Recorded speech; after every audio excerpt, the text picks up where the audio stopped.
సర్వశక్తిమంతుడైన యేసయ్య అతి శ్రేష్టమైన నామములో మీకందరికీ శుభములు కలుగునగాక. మరొక రోజును దేవుడు మనకు అనుగ్రహించినందుకు దేవునికి కృతజ్ఞతాస్తుతులు చెల్లిద్దాం. ప్రైజ్ ద లార్డ్, హల్లెలూయా. స్తోత్రం స్తోత్రం స్తోత్రం స్తోత్రం స్తోత్రం స్తోత్రం. మహాపరిశుద్ధుడా, సర్వాధికారి, కృపా సత్య సంపూర్ణుడా, మీకు వందనాలు చెల్లిస్తున్నాను ఆయన. ఈ రోజును మాకు ప్రసాదించినందుకు మీకు స్తోత్రాలు. ఈ ఉదయకాలం కొన్ని విషయాలు మీ పాద సన్నిధిలో మేము నేర్చుకోబోతూ ఉండగా మీ కనికరంతో మమ్మల్ని నింపండి, మీ వాక్శక్తితో మమ్మల్ని దర్శించండి, మీ ఆశీర్వాదములు ఈరోజు అంతా కూడా నడిపించండి. వినుచున్న ప్రతి బిడ్డను కూడా దీవించండి. పెనియల్ దర్శనం యూట్యూబ్ ఛానల్ని ఆశీర్వదించమని ప్రార్థన చేస్తూ యేసు నామములో అడుగుచున్నాము తండ్రి, ఆమెన్. ప్రియులరా, మేలు పొందాలని ఎంతమంది అనుకుంటున్నారు? నేను, నా కుటుంబం మేలు అనుభవించాలి, దేవుడు మాకు ఏ మేలు సిద్ధపరిచాడో ఆ మేలు మేము అనుభవించాలి అని ఎంతమంది ఆశపడుతున్నారు అని అడిగితే అందరూ కూడా మాకు కావాలి అంటారు. అయితే దేవుని వాక్యాన్ని మనం చూద్దాం. ఈరోజు ఎంతోమంది మేము మేలు చేస్తున్నాం కానీ మాకు కీడే వస్తుంది అంటున్నారు. మేము మేలు కోసం ఎదురు చూస్తున్నాం, మాకు మేలు జరగడం లేదు అని ఎంతోమంది మేలు జరగాలి, మాకు కీడు జరగకూడదు, మేలే జరగాలి అని ఆశపడుతున్నారు. కానీ అనుకున్నటువంటి విధానంలో తృప్తి పొందలేకపోతున్నారు. నేను, నా కుటుంబము, నా పిల్లలు, నా వాళ్ళు అందరం కూడా మేము కీడు అనుభవించకూడదు, నష్టం అనుభవించకూడదు, మేము మేలే అనుభవించాలి అని ఆశపడితే దేవుని వాక్యం దగ్గరికి రండి. దేవుడు మేలును సిద్ధపరిచాడు, దాన్ని స్వతంత్రించుకోవడం మన పని అయి ఉంది. ద్వితీయోపదేశకాండం 6వ అధ్యాయం 3వ వచనంలో దేవుడు ఏమంటున్నాడంటే, మీకు మేలు కలిగి బహుగా అభివృద్ధి పొందాలని నువ్వు ఆశపడుతున్నావా? అయితే నేను చెప్పినటువంటి నా ఆజ్ఞలను అనుసరించి నడుచుకో అన్నాడు. దేవునికి స్తోత్రం. నీకు నిత్యము మేలు కలుగుతుంది, నువ్వు అభివృద్ధి పొందుతావు, ఆశీర్వాదకరంగా ఉంటావు. అయితే చేయవలసింది ఏంటో తెలుసా? నా మాటలను మీరు అంగీకరించి వాటిని అనుసరించి జీవిస్తే చాలు, మేలు నీ వెంట పరిగెడుతుంది. దేవునికి స్తోత్రం. కానీ దేవుని మాటలు వినకుండా అనేక మంది మనుషుల మాటలు వింటూ జీవితాన్ని పాడు చేసుకునే వాళ్ళు లేరా?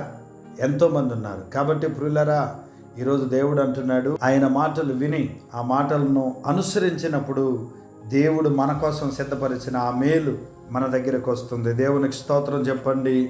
2వ కీర్తనల గ్రంథం 31 కీర్తన 19వ వచనం, నీ యందు భయభక్తులు గల వారి నిమిత్తం నీవు దాచి ఉంచిన మేలు ఎంతో గొప్పది.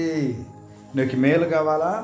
అయితే దేవుని యందు భయభక్తులు కలిగి జీవించడం చాలా శ్రేష్టమైనటువంటిది. యందు భయం కలిగి జీవిస్తే చాలు, ఆటోమేటిక్గా దేవుడు అనుగ్రహించిన మేలు మన జీవితంలోకి వస్తుంది ప్రియులరా. అలాగే దేవుని వాక్యంలో పరుల ఎదుట నిన్ను ఆశ్రయించు వారి నిమిత్తం నీవు సిద్ధపరిచిన మేలు ఎంతో గొప్పది.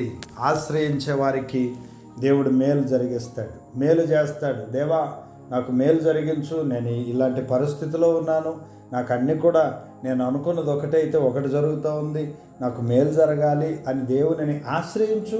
ప్రతి విషయంలో దేవునిని ఆశ్రయించు, తప్పకుండా దేవుడు నీకు మేలు చేస్తాడు. భయభక్తులు కలిగి ఉండు, దేవునిని ఆశ్రయించు, నీవు అద్భుతమైనటువంటి మేలు నీవు అనుభవిస్తావు. దేవునికి స్తోత్రం.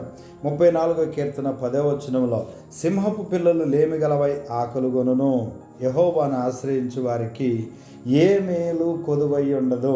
ఎంతోమందిని ఆశ్రయిస్తున్నారు ఈరోజు. మాంత్రికులను ఆశ్రయిస్తున్నారు, అనేక రకాలైనటువంటి దురాత్మల్ని ఆశ్రయిస్తున్నారు, దయ్యాలను ఆశ్రయిస్తున్నారు, మనుషులను ఆశ్రయిస్తున్నారు. ప్రియులరా, మరి దేవునిని ఆశ్రయించి చూడు, దేవుడు అద్భుతమైన కార్యం చేస్తాడు.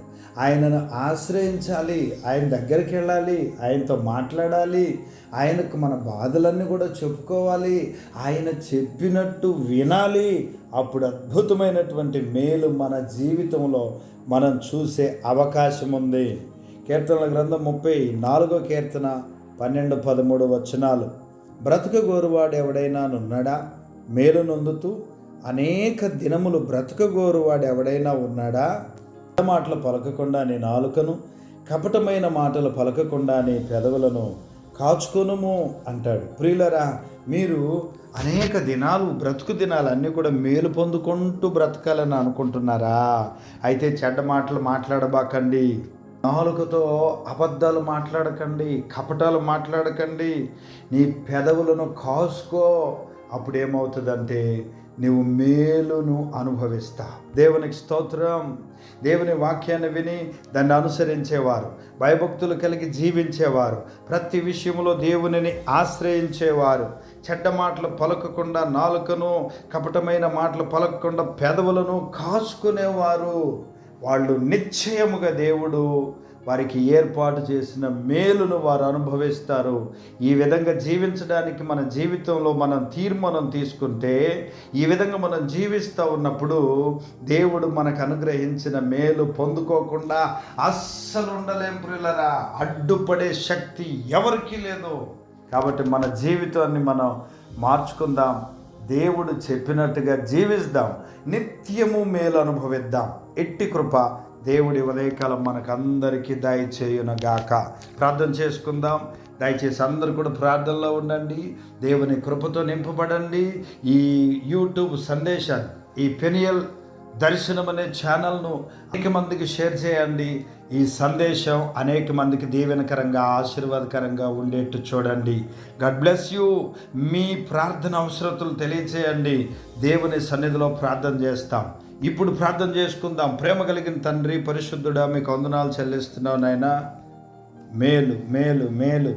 ఎంతోమంది కీడు అనుభవిస్తున్నారు, మేలు చేసి కీడు అనుభవిస్తున్నారు. అనేక రకాలైన శ్రమలు, శోధనలు, ఇబ్బందులు అనుభవిస్తున్నారు. వాళ్ళందరి నిమిత్తమై తండ్రి నీ సన్నిధిలో ప్రార్థన చేస్తూ ఉన్నాం.